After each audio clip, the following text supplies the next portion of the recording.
వచ్చినాం, స్టేడియం అంటే స్టేడియంకి వచ్చినాం, అనేక సందర్భాలు వచ్చినాం. కానీ గిట్లా ఇటువంటి కార్యక్రమం వస్తారని ఎప్పుడు ఊహించలే, పార్టీసి వెళ్తాడు అనుకోలే. ఎందుకంటే చాలామంది అధికారం పోగానే 10 మంది వెళ్ళిపోయారు. ఆ తర్వాత కొంతమంది పోవాలని చూసిండ్రు, కానీ ప్రజానాడు చూసి అయ్యో పోతే మనం ఆగమైపోతాం అని చెప్పి హుషారు పడి ఉన్నారు. కానీ ఇవాళ ఇంత పెద్ద ప్రజలు ఉవ్వెత్తున కేసీఆర్ మళ్ళా ముఖ్యమంత్రి కావాలని ఏ టీవీ ఆన్ చేసినా, ఏ సోషల్ మీడియా పెట్టుకున్నా కానీ కేసీఆర్ని దేవుడిలా కొలుస్తున్నటువంటి ఈ తరుణంలో మరి మిమ్మల్ని అందరినీ వదిలిపెట్టిపోవడం చాలా దురదృష్టం. సరే, రాజకీయాలు అన్న తర్వాత వ్యక్తిగతంగా ఉంటాయి. ఒక రాజకీయ నాయకుడు తెలివిగా వివరించుకొని ఉండాలి. కానీ మరి ఆయన ఏం ఆలోచన చేసిండో ఆయన వ్యక్తిగతం అది. ఇక చాలామంది చెప్పింది కనుక దానిలో పోను. కాకపోతే ఇది టీఆర్ఎస్ పార్టీ అంటే ఈ దేశంలో చాలా పార్టీలు ఉన్నాయి, చాలా మంది ముఖ్యమంత్రులు ఉన్నారు. కానీ ఎవడో పార్టీ పెడితే మారుకుంటా 5 ఏళ్లకో 2 ఏళ్లకో పార్టీ అధ్యక్షుడు అవుతాడు, ముఖ్యమంత్రులు వస్తుంటారు పోతుంటారు.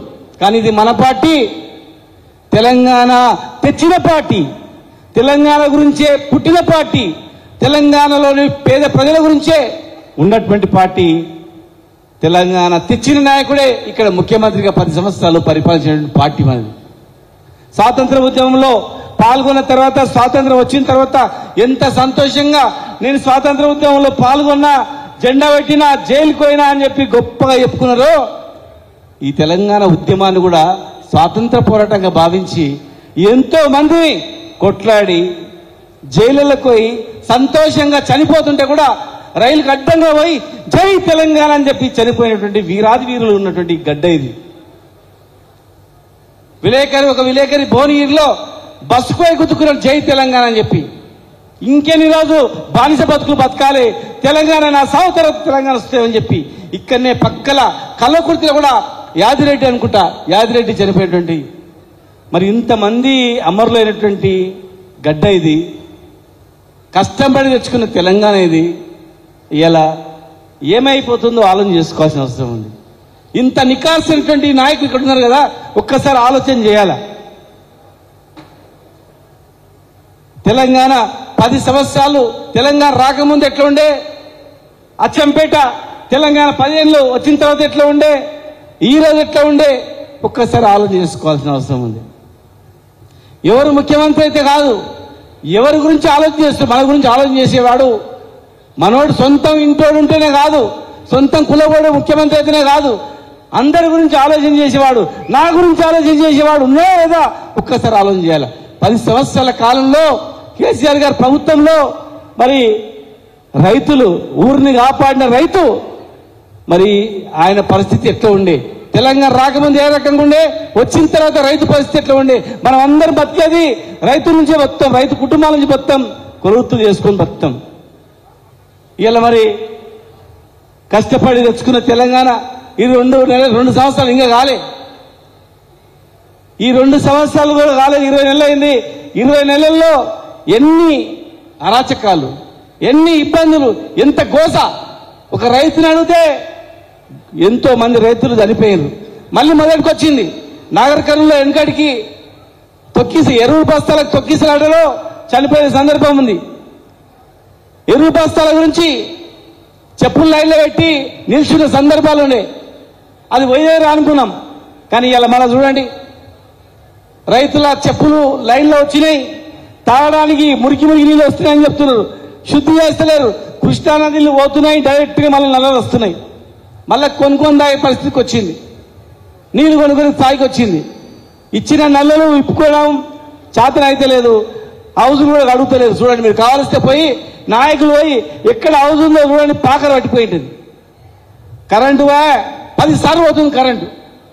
తెలంగాణ పోగానే, మన అధికారం పోగానే కట్క బంద్ చేసినట్లు కరెంటు బంద్ అయిపోయింది. ఇట్లా బంద్ చేసినట్లు ఎట్లా బంద్ అయితే చెప్పు, కరెంట్ ఎట్లా పోతుంది, ఎరువు బస్తాలు ఎక్కడ పోయినాయి. మళ్ళా మొదటికి వచ్చింది వ్యవహారం.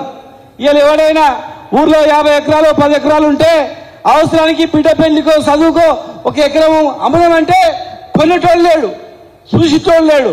ఓ ప్లాట్ అమ్మడమంటే కొనేటోళ్ళు లేడు. ఎవరు బాగుపడ్డారు చెప్పు? ఎవరు సంతోషంగా ఉన్నారు ఈ రాష్ట్రంలో? ఈ అచ్చంపేటలో ఎవరు సంతోషంగా ఉన్నారు? ఓట్లు వేసిన ఎవరు అడగండి. నీ విలువ ఎంత తగ్గిపోయిందో, నీ భూమి విలువ ఎంత తగ్గిపోయిందో, నీ ఓటు వేసుకొని నీ గవర్నమెంట్ తెచ్చుకున్నందుకు నీ ఆస్తి విలువ ఎంత తగ్గిపోయిందో ఒక్కసారి ఆలోచన చేసుకోమని చెప్పండి. మీరు ఇలా ఉన్నారు ఇంతమంది. ఒక ఇల్లు ఉంటుంది అచ్చంపేట్ల, లేదంటే లింగాల్లో ఒక ఇల్లు ఉంటుంది. ఆ ఇల్లు విలువ 20 నెలలకైనా ముందు 1 ఎకరం భూమి, నీకున్న ఎకరా భూమి, అర్ధెకరా భూమి 20 నెలలకైనా ముందు ఎంత ఉండే చూడండి. తక్కువ 30 లక్షలు ఎకరం ఉండే. ఇలా అడగండి ఎవరన్నా 15 లక్షలు కూడా కొడుకోడు. అంటే నీ ఓటు వేసుకొని నీ ఆస్తి విలువ నీవు అర్ధెకరం ఉన్నా కూడా 10 లక్షలు తగ్గించుకున్నావు. మేము పెంచుకుంటా పోయినా వీళ్ళు గుంజుకుంటా రోడ్ల మీద పడేసింది. అది పరిస్థితి. ఇలా కొత్తగా తెలంగాణ కాదు దేశం మొత్తం నడిచేది ఏం తెలుసా? ఇలా ఏ పార్టీ నోట్లో చూసినా ఏమినిపిస్తుంది? బీసీలకు అది చేస్తాం, బీసీ రిజర్వేషన్ చేస్తాం, బీసీలను ఎత్తుకొని అన్నం తినబెడతాం, పైన కూర్చుని పెడతాం, ఇక్కడ కూర్చుని పెడతామని చెప్తా ఉన్నారు. నిన్నగాక మన ముఖ్యమంత్రి గారు కూడా ఢిల్లీ పోయిండు. పోయేకన్నా ముందు తెస్తున్నాం, అయిపోయింది, రాష్ట్రపతిని కలుస్తున్నాం, మొత్తం రాహుల్ గాంధీ వస్తున్నాడు, ఖర్గే వస్తున్నాడు, మొత్తం 30-40 మంది పెద్ద పెద్ద నాయకులు వస్తున్నారు. కానీ రాహుల్ గాంధీ రాలే, ఖర్గే రాలే, రాష్ట్రపతి కూడా అపాయింట్మెంట్ ఇవ్వలే. లాస్ట్ ప్రెస్ మీట్ ఏం చెప్పిండు? ఇక వచ్చి ఏదో 30 లోపల ఎలక్షన్ చేయాలి, ఎలక్షన్ పోతాను. ఒక్కటి గుర్తుపెట్టుకోవాలి, మీ కళ్ళ ముందు ఏమున్నదని తెలుసా? ఇప్పుడు రేపు ఖచ్చితంగా వాళ్ళు 2 నెలల్లో ఎలక్షన్కి పోతారు, ఎలక్షన్ పెడతారు. ఇలా మీకు ఇచ్చిన హామీలన్నీ కూడా గుర్తు చేసుకోవాల్సిన అవసరం ఉంది. ఇక్కడ ఉన్నటువంటి బీసీలందరూ కూడా మా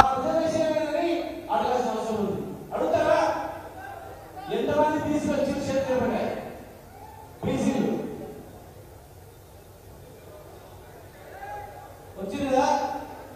మీరందరూ కూడా గుర్తుపెట్టుకోండి. బీఆర్ఎస్ గవర్నమెంట్ లో యాదవ్ ఉంటే యాదవ్ యొక్క కులవృత్తి ఎక్కడ ఉందో చూడండి. ముద్రాలు ఉంటే ముద్రాలకు ఏం చేసింది ప్రభుత్వం చూడండి. గౌడ్ ఉంటే గౌడ్ చూడండి, రజకు ఉంటే రజకు చూడండి, నాయకులు ఏ కులవృత్తి చూడండి. మన ఆయంలో మీ పిల్లలు మంచి హాస్టల్ చదువుకున్నారా లేదా? మధ్యాహ్నం భోజనం మంచి కడుపు తినడం లేదా? మండలంలో ప్రభుత్వం వచ్చిందా లేదా? ఆదుకున్నదా లేదా? బాగుపడ్డరా లేదా? రైతు బాగుపడ్డాడు, పెద్ద రైతు బాగుపడ్డాడు, రైతు కింద మనం బాగుపడ్డాం, అందరూ బాగుపడ్డారు. ఇవాళ రైతు ఎండిపోయింది, రైతు ఆత్మహత్యలు స్టార్ట్ అయినాయి, మన బతుకులన్నీ కూడా రోడ్ల మీద పడ్డాయి. ఇలా మీరందరూ ఓటేసి గెలిపిస్తే మీకేమో చేస్తా అనుకుంటే ఇలా మీకేం చేసిండు? సున్నం పెట్టిండు. ఎక్కువ మాట్లాడితే కేసులు, సోషల్ మీడియాలో వస్తే కేసు, గట్టిగా మాట్లాడితే కేసు, బెదిరింపులు, అవన్నీ కూడా మళ్ళీ మొదటికొచ్చినాయి.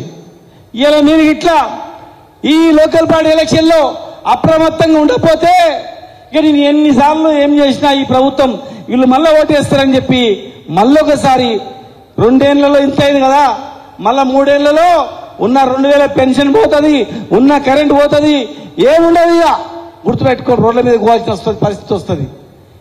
ఏ ఎలక్షన్ వచ్చినా మీరందరూ గట్టిగా ఉండి ప్రభుత్వానికి బుద్ధి చెప్తే, అరే ఇక రేపు అయిపోయింది మన పని, దింపేస్తారు. లోకల్ బాడీ ఎలక్షన్లో బ్రహ్మాండంగా బీఆర్ఎస్ పార్టీ గెలిచింది, ఇక మనల్ని ఉండనియాలని ఏ ఆఫీసర్ కూడా వాళ్ళకి మాట వినరు. ఉన్న స్కీమ్లన్నా కనీసం ఉంటాయి, 3 లక్షల రూపాయలు గొర్రెలకు పైసలు వేస్తాం అకౌంట్లో. వేసిందా?